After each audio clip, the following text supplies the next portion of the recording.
1절부터 11절 말씀 같이 읽겠습니다. 아나니아라 하는 사람이 그의 아내 삽비라와 더불어 소유를 팔아 그 값에서 얼마를 감춤해 그 아내도 알더라.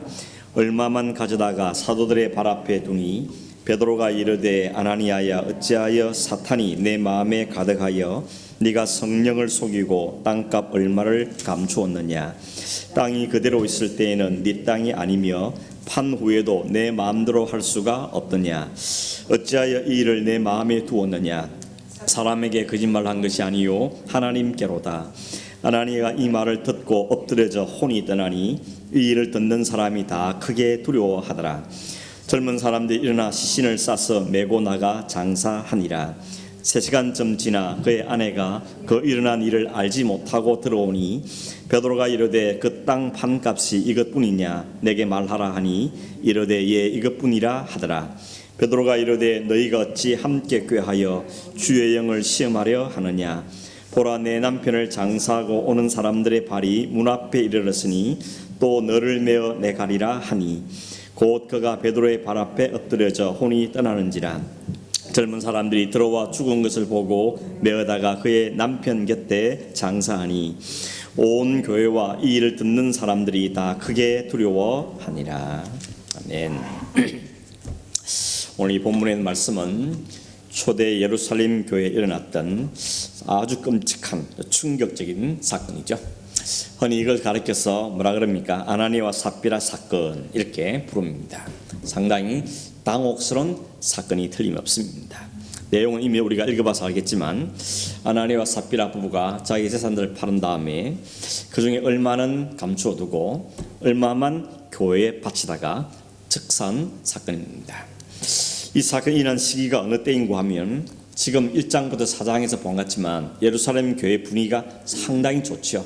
한마디로 성령 충만하고 말씀도 충만하고 성도의 사랑도 충만하고 모든 교회가 부러워하는 이런 놀란 은혜가 충만한 교회였고 또 막 세례받고 회개하고 세례받는 사람이 날마다 더하는 아주 좋은 상태가 진행되어 왔습니다. 그런데 이런 분위기에서 이런 끔찍한 사건이 5장에서 벌어진 것입니다.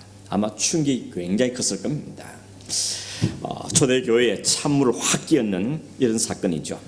이런 일은 사람들일 뿐만 아니고 교회에도 굉장한 충격이 되었을 것이라고 상상할 수 있습니다. 그래서 어떤 학자들은 이런 모습은 하나님의 자비하심과 너무 안 어울리기 때문에 실제로 있은 사건이 아니고 초대교회 성도를 교훈하기 위해서 만들어낸 이야기다 이렇게 주장하는 분도 있습니다. 그건 아닐 겁니다. 성경에 그렇게 꾸미는 이야기를 할 리가 없는 것이죠.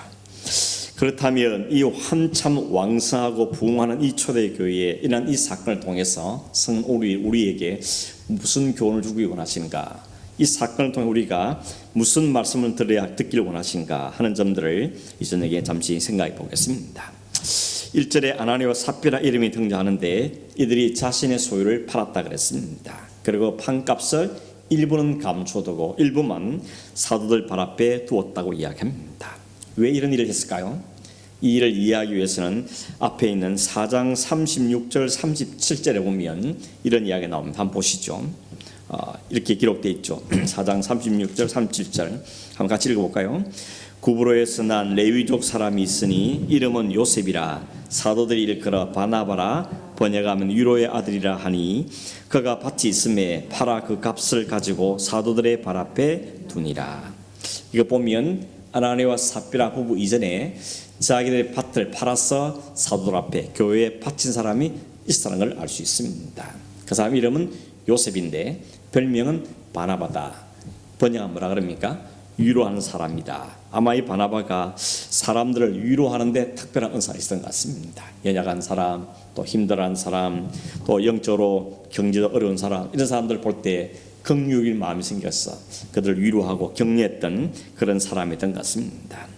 이 사람이 초대교회 안에 당시에도 경제적 어려운 사람이 많았기 때문에 그 어려운 사람들 위해서 자기 밭을 팔은 다음에 이들을 돕기 위해서 교회에다가 바치면서 어려운 사람 도왔으면 좋겠습니다 라고 바쳤는데 이것이 초대교회 안에 아주 굉장히 선한 영향을 미친 거죠. 참 좋은 일이다, 참 대단한 사람이다. 아마 이런 칭찬들이 벌어질 것을 충분히 상상을 할 수가 있습니다.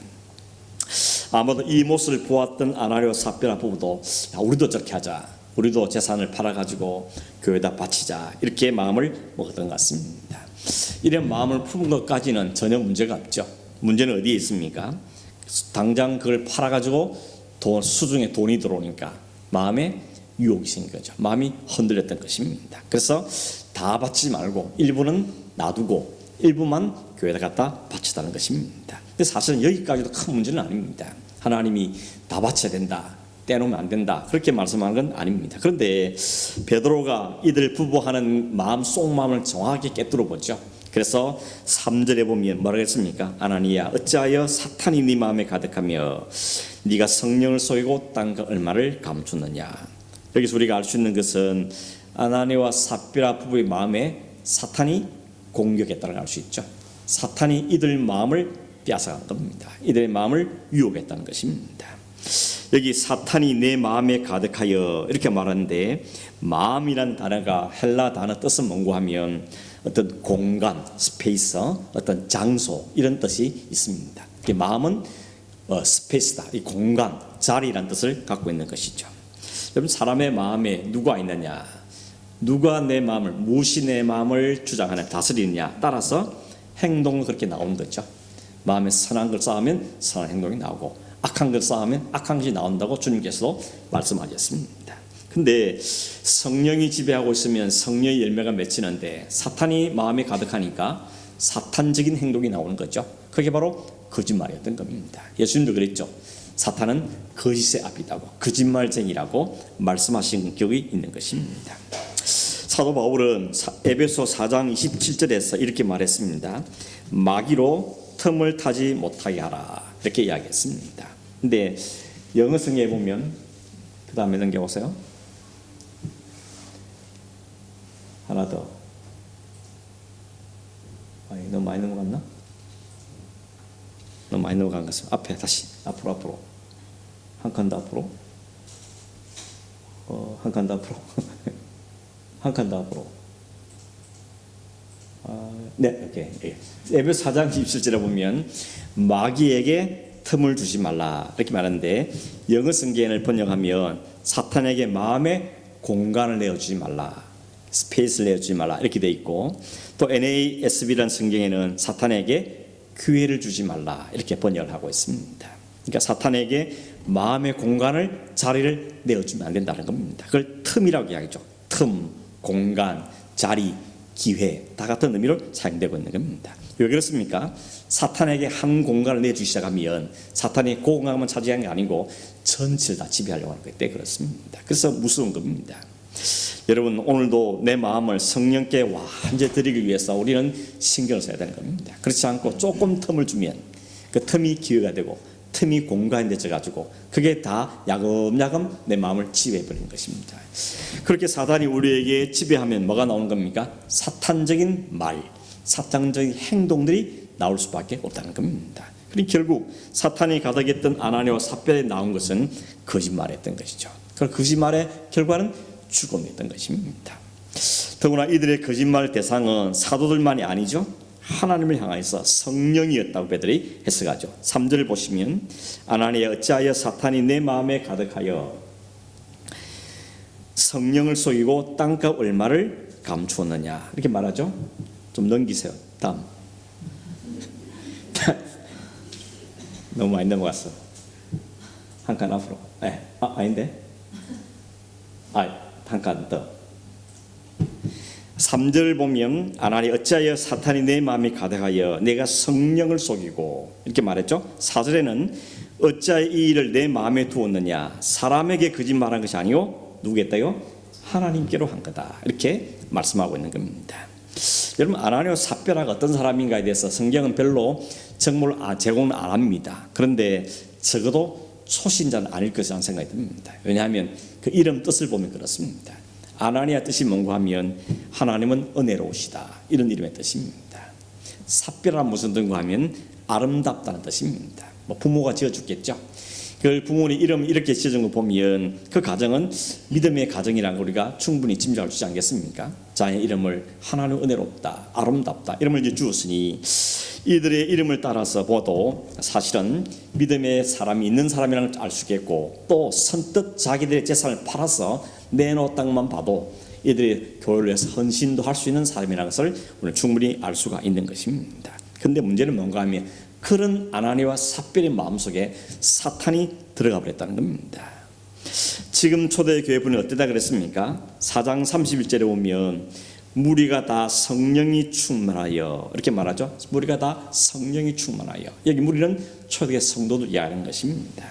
지금 초대교회 성도들은 무리들은 다 성령 충만하면서 말씀 듣기를 힘쓰고 기도하기를 힘쓰고 서로 물건을 통용하고 하는데 그 가운데 아나니아 삽비가 거기 있었다는 겁니다. 그 무리 속에 이 사람, 이 부부도 있었다는 겁니다. 그런데 딱 한 장 넘어가서 5장에는 아나니아 삽비의 마음속에 성령이 가득한 게 아니고 사탄이 가득했다고 이야기를 하고 있다는 것입니다. 여러분, 이게 얼마나 무슨 말입니까? 소름 끼치는 이야기죠. 오늘 교회 안에도 충분히 일어날 수 있는 이야기고, 아니 멀리 갈 것 없이 내 안에도 충분히 일어날 수 있는 일이라는 것입니다. 사탄이 그들의 마음을 장악하고 사탄이 그들의 마음을 빼앗기고 만 것은 소름 끼치도록 무슨 일이라는 것입니다. 여러분, 사탄은 성도라고 그냥 내버려두지 않습니다. 틈만 나면 그 틈을 비집고 들어오는 것이죠. 그래서 우리 마음을 장악하려고 하는 것입니다. 하루아침에 사탄에게 마음을 빼앗긴 교회, 사탄에게 빼앗긴 성도 볼 수 있지 않습니까? 어떻게 교회가, 어떻게 성도가 싶지만 사탄이 우리 마음을 비집고 들어오기 시작하면 그렇게 허무하게 무너지게 되는 걸 보게 되는 것입니다. 그래서 초대교회도 아나니아와 삽비라 이 사건 때문에 이 사건에 대해서 듣는 사람들이 다 크게 두려워했다 그랬습니다. 5절과 11절에 보면 이렇게 말했죠. 이 일을 듣는 사람들이 다 크게 두려워했다. 그래서 우리가 뭘 추구해야 됩니까? 늘 성령 충만을 추구해야 되는 것입니다. 바울이 그랬죠. 술 취하지 말고 오직 성령의 충만을 받아라 이렇게 이야기했습니다. 여기 성령의 충만을 받으란 말이 한 번 받고 말란 말이 아니고 계속적인 이야기입니다. 계속 현재 완료로 계속 반복되는 걸 이야기하는 것입니다. 오늘 성령 충만했다고 내일 성령 충만하다는 보장이 없죠. 오늘 말씀 듣고 은혜 충만하고 내일도 그 은혜로 산다, 그런 것이 없다는 겁니다. 매일같이 날마다 성령 충만함을 사모해야 되는 겁니다. 어제 받은 은혜로 오늘 살고 오늘 받은 내일 살고 그럴 수 없다는 겁니다. 무슨 곰국 구우듯이 계속 구워서 먹는 그게 아니라는 것입니다. 하나님께서 광야에서 만나 주실 때 일주일치 한 달치 안 주시고 매일 가라 그랬죠. 왜 그랬습니까? 하나님께 이유가 있는 겁니다. 하나님 은혜를 매일 필요하기 때문에. 먹고 사는 양식도 매일 필요한 것처럼 하나님 은혜도 매일 공급된다는 것을 이야기해 주는 것입니다. 어떤 분이 그런 이야기 했어요.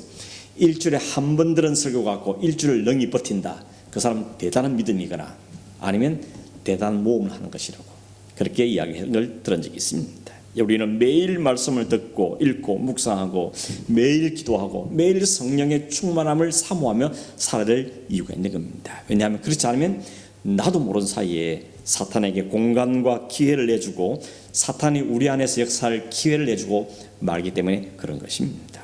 나는 아닙니다 할 분이 있습니까? 우리 모두가 다 연약한 존재들인 것입니다. 여러분, 아나니아 삽비라 부부가 어디 딴 데서 온 사람도 아닙니다. 그 성령 충만한 무리 가운데 있던 사람들입니다. 말씀도 듣고 기도도 하고 찬양됐던 사람 중에 있던 사람이라는 겁니다. 그러니 우리가 성령 충만함을 사모하면서 얼마나 소중한 일인지 얼마나 중요한지를 모르는 것입니다. 누가 안전합니까? 누가 나는 괜찮다고 말할 수 있는 사람이 있겠습니까? 사람은 믿을 대상이 아니라 그러죠.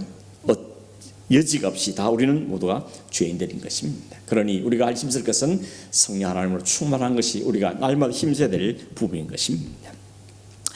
신앙생활에서 언제나 중간은 없습니다. 회색지대는 없다는 겁니다. 성령 충만하든지 아니면 사탄의 마음 내든지 둘 중에 하나지 중간은 없다는 겁니다. 내가 성령 충만하지 못하면 마음은 또 다른데 빼앗기게 된다는 것을 기억을 했다는 것입니다.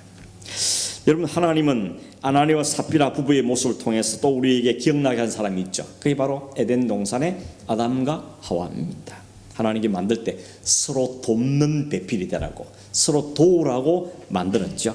그런데 함께 모의해서 하나님이 명령을 거역하고 하나님 자리에 오르겠다고 배신했던 것이 아담과 하와였습니다.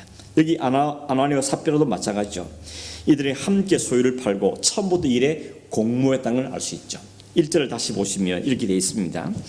아나니아라는 사람이 그의 아내 삽비라와 더불어 소유를 팔았다, 이렇게 말합니다. 더불어 뭡니까? 같이 했다는 겁니다. 같이 팔았다는 겁니다. 2절에 보면 그 값에서 얼마를 감춤해 그 아내도 알더라. 아내는 몰랐다고 말할 수 없습니다. 알았다는 겁니다. 부부가 같이 했다는 겁니다. 그래서 9절에 보면 베드로가 뭐라고 말하는가 하면 너희가 어찌 함께 꾀하여 주의 영을 시험하느냐. 함께 꾀했다고 지적하고 있는 것이죠. 이게 인간의 모습이라는 겁니다.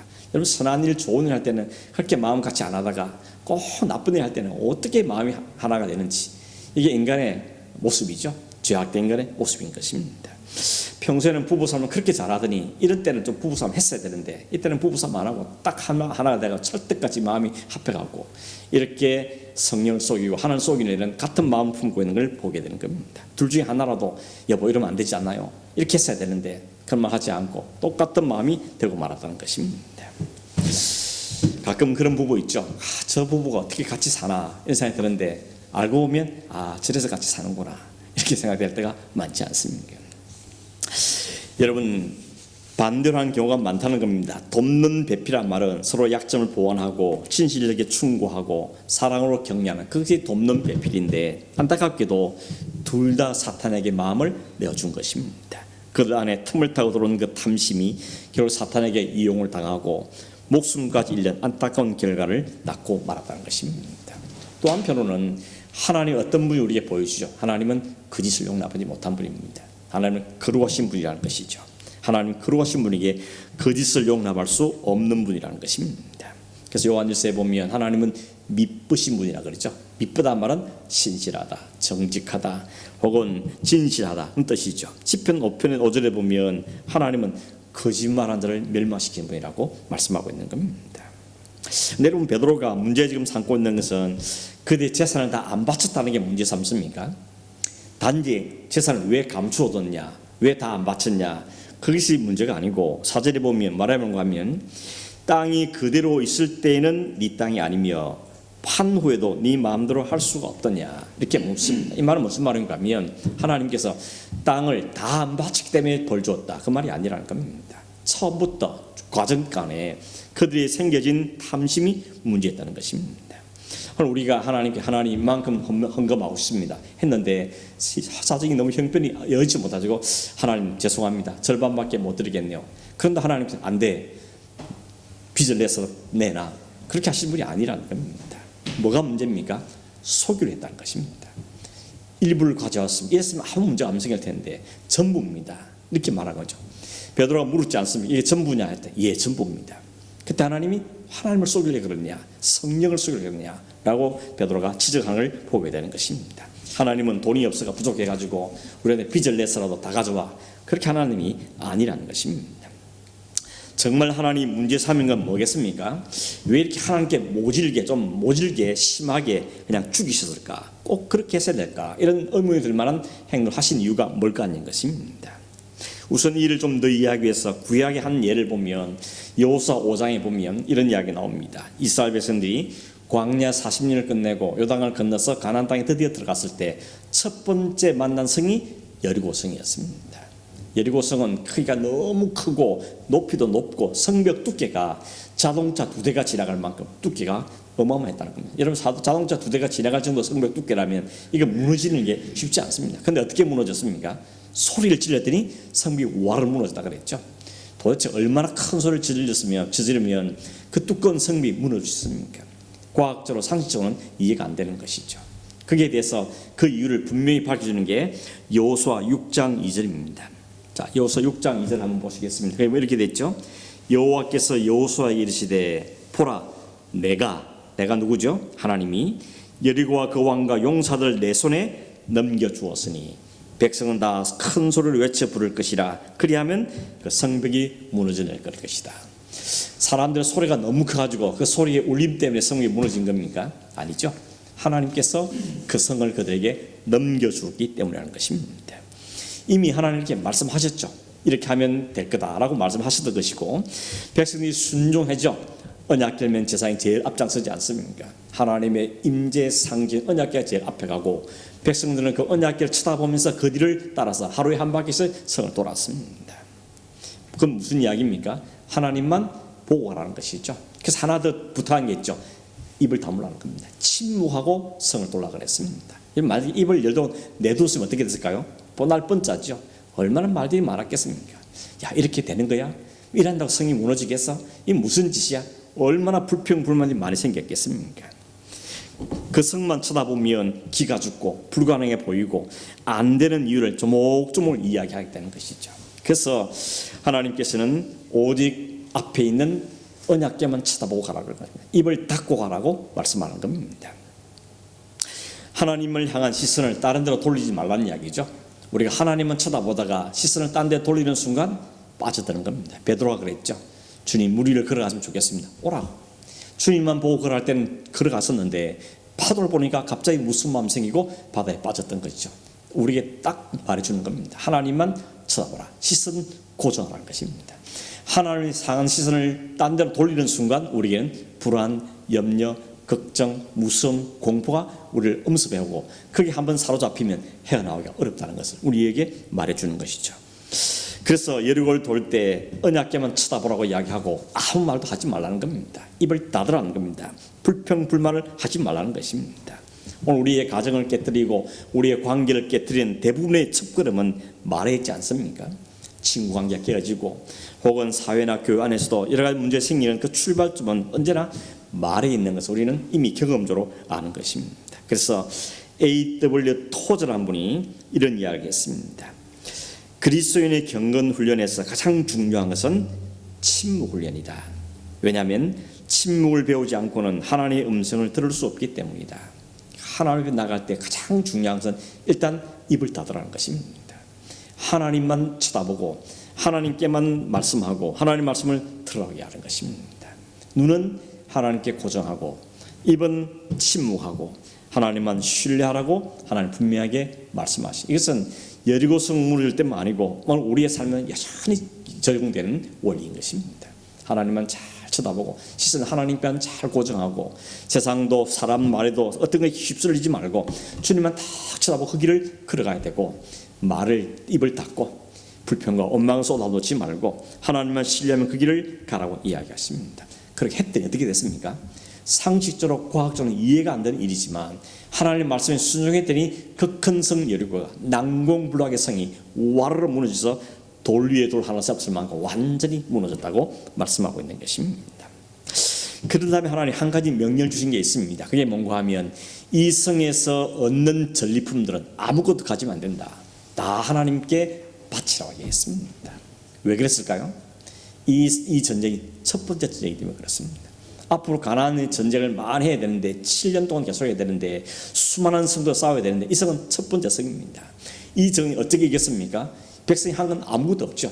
하나님이 말씀하시고 하나님 말씀했더니 하나님 다 승리하게 하시던 겁니다. 그래서 하나님만 바라보고 하나님만 순종했던 하나님의 은혜로 이승했다는 것을 잊지 말라고. 그래서 그 모든 전리품 니네들 없다. 다 내게 바치라만 하나님이 뺏어가 있단 말 아니고 하나님 다 하셨으니까 하나님께 다 드립니다. 이 고백을 원하신다는 이야기입니다. 그걸 실제로 행동을 통해서 하나님께 요구하시던 겁니다. 그런데 거기에 누가 등장합니까? 아간이 등장하는 거죠. 아간이 그 가운데서 얼마를 감추어 뒀죠? 별것 아닙니다. 외투 2벌, 외투 1벌, 은 200세겔, 금덩이 하나. 큰 것도 아닙니다. 그 전리품에 비하면 별것 아닌 것을 감추어 뒀는데 그것 때문에 아간과 그 모든 가족과 그 모든 소유와 소, 낙이 모든 게 다 즉사하죠. 다 죽임을 당하게 되는 것입니다. 여기서도 하나님 너무 심하게 하는 게 아닌가 이렇게 생각할지 모르겠지만 하나님은 분명하게 교훈하시는 겁니다. 아간의 문제가 뭡니까? 하나님이 말씀하셨고 하나님이 계획하셨고 하나님 하신 대로 했더니 승리했고 모든 게 처음부터까지 하나님 하셨으니 모든 게 하나님의 것입니다. 하나님이 하셨습니다. 이 고백을 받기를 원하시는데 그걸 가로챈 거 아니겠습니까? 그걸 가로챘기 때문에 하나님 그것을 보라고 하는 것입니다. 물건이 아까워서 하는 것이 아니고 외투 한 벌이 아까워서 하는 것이 아니고 모든 하나님 얻어내는 것을 고백받기를 원하시는데 그 고백을 하지 않으니까 하나님 그 마음을 징계하신 것을 볼 수 있다는 것입니다. 결국 탐심이 문제인 것이죠. 탐심이 왜 문제입니까? 그 탐심에 물질이 필요했단 말이 아니죠. 이것이 나의 안전을 보장할 거다 하는 것이 문제라는 겁니다. 지금 가나안 땅을 정복해야 되는데 이제 겨우 첫성입니다. 앞으로 수년 동안 이 전을 해야 되는데 그때 필요한 게 많이 생길 때 그걸 위해서 자기가 이걸 챙겼다는 거 아니겠습니까? 하나님 은혜도 필요하지만, 물론 하나님 은혜도 우리에게 필요하지만 나도 내 뭘 좀 챙겨야 되지 않겠냐, 나도 내 미래를 위해서 뭔가 좀 준비해야 되지 않겠냐, 이 마음을 하나님은 깨뜨렸다는 것입니다. 물론 이 말이 우리 생을 살면서 재산도 가지 말고 저축도 하지 말고 집도 사지 말고 아무도 가지면 안 된다 이렇게 이상하게 적용하면 안 되고, 하나님의 은혜임을 온전히 고백했다는 것입니다. 하나님 은혜로 주신 것을 감사함으로 가져야 되는 것인데, 그 하나님의 은혜만 꼭 붙잡고 있으면 하나님 모든 걸 제공해 주시고 필요할 텐데 자기가 자기 인생을 책임지기 위해서 챙겨둔 것, 이게 하나님 앞에는 징계받을 행동이었다는 것을 말씀하고 있다는 것입니다. 물질이 문제가 아니고 그걸 의지하는 마음, 그 하나님 마음을 하나님은 징계하신 것이죠. 근데 세월이 한참 지난 다음에 초대교회 안에 또 다른 아간이 일어난 겁니다. 그게 아나니와 삽비라 부부인 것이죠. 지금 성령 충만합니다. 모든 하나님 은혜로 구원받았습니다. 교회가 생겼습니다. 서로 물건을 통용하면서 하나님 은혜를 마음껏 누리고 있는데 그들은 마음에 탐심이 들어오면서 사탄이 그 마음을 이용함으로 악한 마음이 생기고 물질한 욕심이 생기기 때문에 하나님 그 마음을 징계하고 있는 것이죠. 사탄이 넣어준 그 마음을 하나님은 징계하고 있는 걸 보게 되는 것입니다. 오늘도 하나님께서 그 마음을 죽이시는 하나님인 것입니다. 하나님만 전적으로 의지하고 하나님 은혜만 의지하고 하나님 믿음으로 순종해야 되는데 사탄에게 마음을 내어주면 그 마음을 하나님은 죽이신다는 겁니다. 여러분, 그게 벌입니까 아니면 사랑입니까? 우리 마음속에 있는 욕심과 탐심을 하나님이 죽이셔야 우리가 살기 때문에 그걸 죽이시는 하나님의 은혜를 보게 된다는 것입니다. 그래서 이걸 보고 모든 사람이 두려워했다는 것입니다. 물론 어떤 사람은 죽음 때문에 두려워하는 사람이 있을지도 모르겠습니다. 그러나 단지 죽음 때문에 죽음을 두려워하는 것이 아니고 하나님 어떤 무진을 깨달음으로 두려워한 것입니다. 이 하나님에 대한 경외감으로 바뀌는 거죠. 하나님은 거짓을 용납하지 않는 분이구나, 하나님 교회의 거룩을 원하시는구나, 하나님 순수한 마음을 원하시는구나, 이것을 깨닫게 될 때 사람들은 두려워하는 경외감이 마음에 생기게 됐다는 것입니다. 이것이 바나바의 차이점인 것이죠. 바나바는 은혜를 받고 그 은혜에 감사해서 자신이 받은 은혜를 다른 사람에게 나눠주려고 모든 걸 갖다 바쳤습니다. 그런데 하나님 그걸 아셨기 때문에 하나님 그걸 받으셨는데 겉으로는 둘 다 재산을 다 바친 것처럼 보이지만, 그러나 이런 이 아나니 삽비라 부부들은 그 마음에 아까운 마음과 또 아마 이걸 보면 바나바가 칭찬들을 보면서 자기도 이렇게 함으로 칭찬받겠다는, 인정을 받겠다는 마음이 있었다는 것을 우리가 짐작해 볼 수가 있다는 것입니다. 그러니 여러분, 이게 한 끗 차이 아닙니까? 다 같이 바쳤는데, 그런데 하나님 보시기에는 은혜의 감사함으로 드린 거하고 뭔가 인정받고 칭찬받고 인기를 얻어보겠다는, 박수를 받아보겠다는 그런 마음을 하는 것은 하나님은 아시는 겁니다. 사람은 몰라도, 사람은 그걸 보면서 참 저 사람도 대단하다 싶겠지만 하나님은 그 마음을 아시는 거죠. 하나님 속일 수가 없다는 것입니다. 성령을 속일 수는 없다고 이야기하는 것이죠. 그래서 결과가 완전히 다르죠. 한 사람 바나바는 생각지도 않았던 존경과 칭찬을 받고 성경에 존귀한 자의 이름을 남깁니다. 그러나 아나니 삽비라는 거짓말한 것이 드러나게 되고 오히려 죽임을 당하게 된 걸 보게 되는 것입니다. 하나님께서 이 아나니와 삽비라 사건을 통해서 또 하나 우리에게 교훈해 주는 게 바로 하나님 교회의 순결함을 원하신다는 겁니다. 교회의 거룩을 요구하신다는 겁니다. 교회의 거룩을 해치지 말라는 것입니다. 오직 하나님의 은혜가 드러나도록 하나님께 역사하기를 원하신다는 것을 우리에게 말씀해 주고 있는 것입니다. 오늘도 하나님께서 우리의 가정, 또 우리의 교회, 또 우리를 통하여서 하나님의 은혜가 드러나기를 원하시는 겁니다. 하나님 은혜십니다. 하나님 은혜를 우리 베풀어 주십니다. 이 고백이 드러나야 되는데 그 은혜를 중간에 가로채면 하나님 그 마음을 벌주시고 책망하시는 것을 우리에게 보게 되는 겁니다. 위선이 생길 때마다, 거짓이 자리를 찾아야 할 때마다 성령의 것을 죽여내시고 하나님의 교회의 순수함을 유지해 간 그 하나님을 우리에게 보여주고 있는 것입니다. 오늘도 만약 하나님 그렇게 하신다면 우리가 참 살아남지 못하겠죠. 오늘도 하나님 교회의 거룩을 위해서 사건 상관마다 끈끈이 다 벌을 주시면 아마 우리 살아남을 사람이 없을 겁니다. 하나님 우리에게 은혜를 베풀고 계시는 것이죠. 오늘 말씀을 우리 정리하면서 우리는 다시 한번 우리 자신들을 잘 살펴봐야 되겠습니다. 우리의 모든 삶의 행동의 동기가 어디로 비롯돼야 되냐? 은혜와 감사로 비롯돼야 될 것이죠. 그게 개인의 욕심과 개인의 이득을 챙기고 명예를 챙기고 그렇게 개입되면 하나님 그것은 제거해내시다는 겁니다. 그건 하나님 끊어내십니다. 그래 우리가 순수해지기 때문에 우리가 개인적으로 그런 경험을 하게 되는 겁니다. 내 마음에 엉뚱한 생각이 들 때 하나님 우리를 그 마음을 끌어내십니다. 때로는 징계로, 때로는 말씀으로, 때로는 깨닫게 함으로, 때로는 우리를 후회하게 하심으로 그 마음을 잘라내신 거죠. 그게 우리의 은혜인 것이죠. 또 다른 은혜인 것이죠. 그래 우리가 하나님의 백성으로 순수한 삶을 살아가게 되어지기 때문에 그렇습니다. 결국 하나님께서는 교회를 사랑하시는 겁니다. 결국 하나님 우리를 사랑하시는 거고 작은 교회 공동체는 우리 가정을 사랑하시기 때문에 우리 하는 것들을 징계하시고 책망하시고 잘라내시고 오늘 성경을 통해 우리에게 보여주시면서 하나님 우리를 다루고 가시는 것을 보게 되는 것입니다. 오늘 우리가 성령께서 우리의 마음을 다스려 주시기를, 성령께만 우리가 순종하기를, 거짓과 위선을 우리가 제거내고 하나님께 더 순수한 마음으로, 더 겸손한 마음으로 하나님을 경외하는 두려움을 갖고 살아가는 그런 우리의 삶이 되어지기를 간절히 바랍니다. 기도하겠습니다. 고마우신 하나님 아버지 감사합니다. 오늘 아나니와 삽비라의 사건을 통하여서 오늘 우리에게 경건의 두려운 마음을, 우리에게 하나님 경외한 마음 주신 것을 감사합니다.